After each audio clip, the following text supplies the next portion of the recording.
What most Western countries have today is representative democracy, which is essentially an illusion. What happens is you have a couple candidates. Here you have a number of parties, but in America you have two major parties. They're both essentially being backed by the same corporations with the same interests, and whichever candidate wins is going to essentially, pursue the same policies based on the interests of the people who fund his campaign and are going to fund his campaign next time.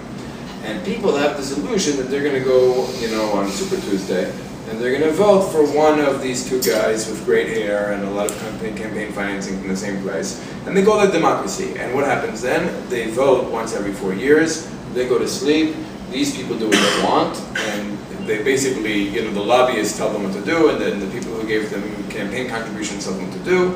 And there's a symbiotic relationship, especially in American politics, but here as well. Unfortunately, it's been growing here as well, that there's a symbiotic relationship between big business and the upper political echelons in the United States, and essentially the majority of American policies. America is a great example. The majority of American policies, especially overseas, are policies meant to advance the interests of the leading capitalists of America, and not necessarily the voters.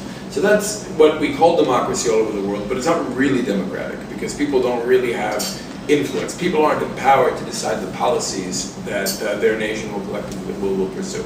So there's something called participatory democracy, which is much closer to the ancient Hebrew model of democracy, which is in Parshat Yitro, captains of 10, captains of hundreds, captains of thousands. It's basically 10 people get together once a week. They decide everything from sanitation and education to defense and foreign affairs. And they select one guy to be their captain of 10. He goes to a second meeting that week with 9 other people who are all captains of 10.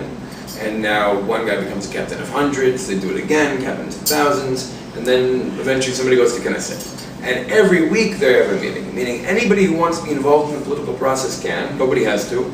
There are people who, there's no more voting, but people can participate on a weekly basis. And if people think it's more important to get home from work, have a beer and watch TV and not go to the meeting, fine, b'vakasha, enjoy the country, you don't have a say. And if you feel oppressed, if you feel there's something wrong with the country, and it's worth getting off your couch and joining a group of 10, then you'll join a group of 10.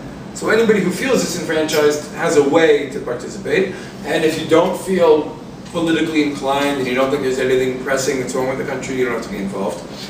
But everybody who wants to be involved is involved on a weekly basis. And every captain has to answer to the people in his meeting what he did that week in Knesset or whatever. So every week they have the ability to recall. That is real democracy. That's democracy where every person who wants to be empowered to direct the country is empowered to do so. Nobody has to be, but there's no more voting. There's no more, candidates competing and raising money for who can manipulate the most amount of people to vote for him instead of him.